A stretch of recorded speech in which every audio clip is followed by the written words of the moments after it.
Hi again YouTube, I'm here today to take a look at some of the classic Jurassic Park Velociraptor toys.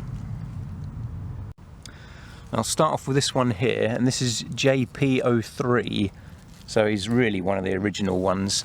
You can see he's got this nice brown paint job, which I think Mattel are going to homage in a soon-to-be released Legacy Collection Velociraptor toy. But the nails are all painted. You can see he's got kind of a black tiger stripe going along his back there, which is nice. I also really like the sculpt on this. There's a lot of detailing to it, and I like how his arms are positioned there.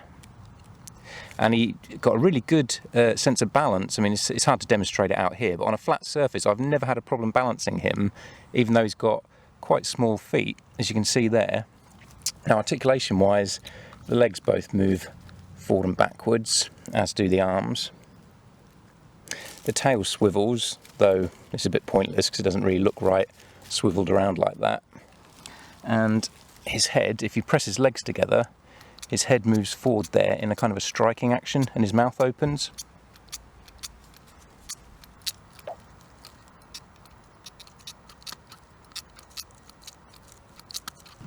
The only problem with that is it means that the head sculpt's kind of broken up. It's got a kind of funny look to it where it sticks out at the sides here and there to accommodate that action feature of the mouth opening and closing. But it's quite a cool action feature nonetheless.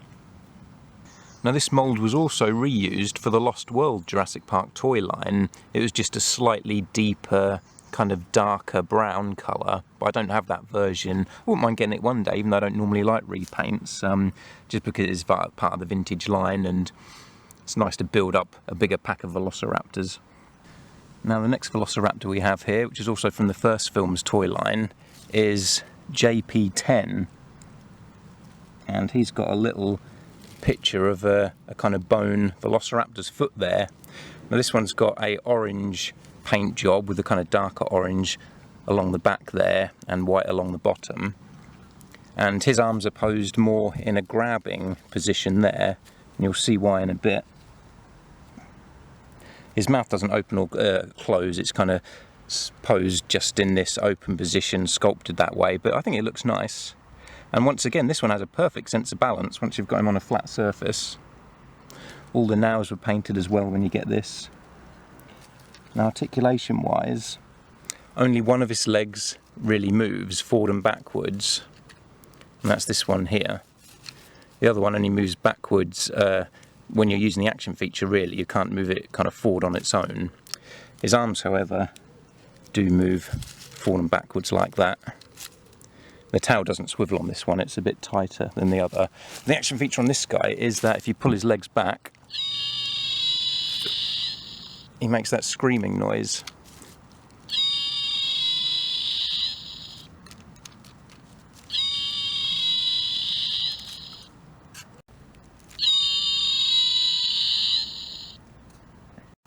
Now, it's not an authentic Velociraptor scream from the movies, it's just kind of a stock scream noise. I remember a few toys had this same scream. When I was a kid, I had a Monster in My Pockets werewolf that made that scream, but it's still kind of cool.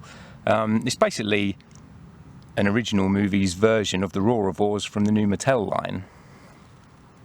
And he's ever so slightly bigger than the regular Velociraptor, but there's not a huge difference in it, if you can see there.